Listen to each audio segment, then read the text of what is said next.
I just heard like 5 ahs. Yeah, you're selling a freaking paint job on a shitty old car they don't want no more. Stop.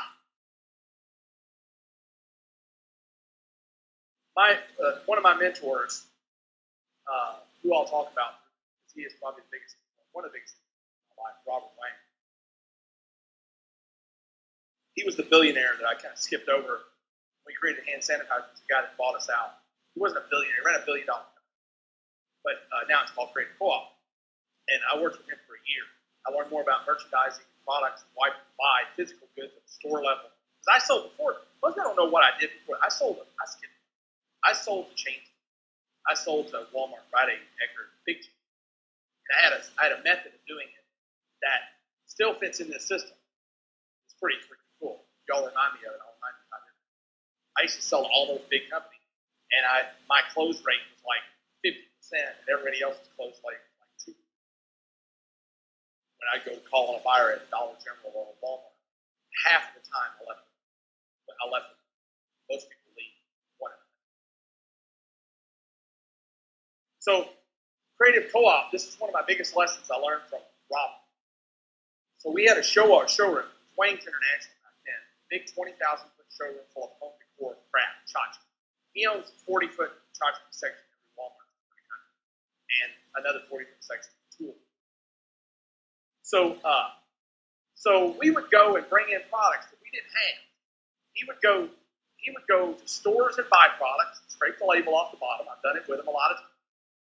He would go to trade shows in China and ask them for a sample and keep it. Robert would go into other people's trade booths, steal their sample, and go put them in his showroom.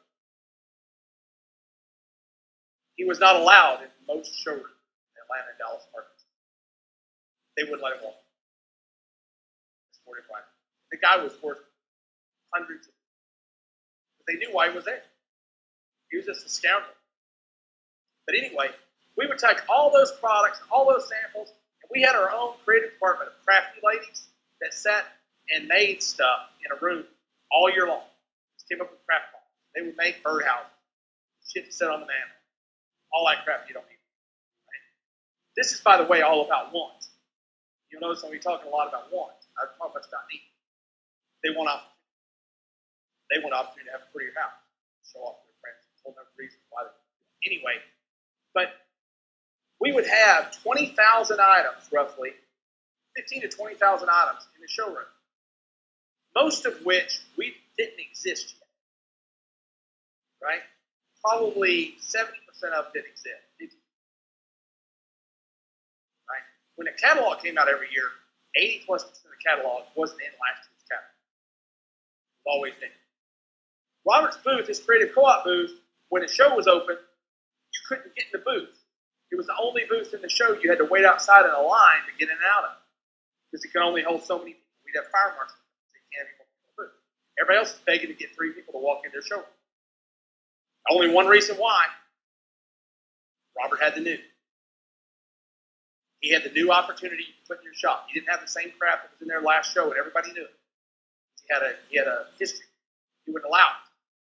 So what we would do that was genius, when I started working with Robert, you get to see the inside of how the sausage was made. So we had those printers back then. You didn't know they print the big fan paper. So we went to Dallas Market. That's a whole different show of how that worked. But the first time I was on. So I'll tell you how that's. So we came up with gel candles and hand sanitizer the same. Me and a chemist buddy and I made it.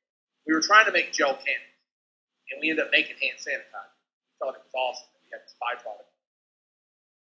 And we saw all the value in the gel candles and saw none of the value. It was kind of a pretty accident. We were trying to congeal different things that would burn. One of the things we were trying to congeal was alcohol. You lit it with a wick. So it didn't work. So we sat and looked at it for a month. And we realized one day, Dave said, "Turn." We fragrance tipped and colored it and sold it to Bath and Body Works. That was our first customer. Pure before Gojo and Purell. Fragrance product. Anyway, so we take these 2 products over. My big customer at the time, I was selling coffee to Wayne's International. They had a gift basket, Creative Co-op. And So I went over to see my buyer, and I brought in these two products, a gel candle and hand sanitizer. And my buyer, Mike Moretto, was a smart enough guy. That he said, Robert Wayne was a legend. The building was 1.5 million square feet. He had the Robert Wayne School of International Business at the University of Memphis. The guy's a legend. He started selling macrame cord in the back of his van and built $1 billion business in 10 years. Legend. Me to get to meet that guy is crazy. I've got to meet two guys like him in my life. Kim Wilson founded Holiday. Anyway, the buyer said, "You really have to meet Rob. Go get it." You know, imagine you go to show something to Microsoft and they say, "Man, Bill's got to see it." That's me. That's right where I was. He was the Bill Gates of what I did.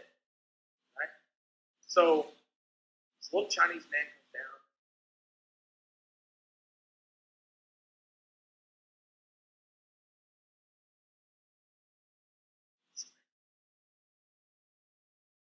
Picks up the gel can.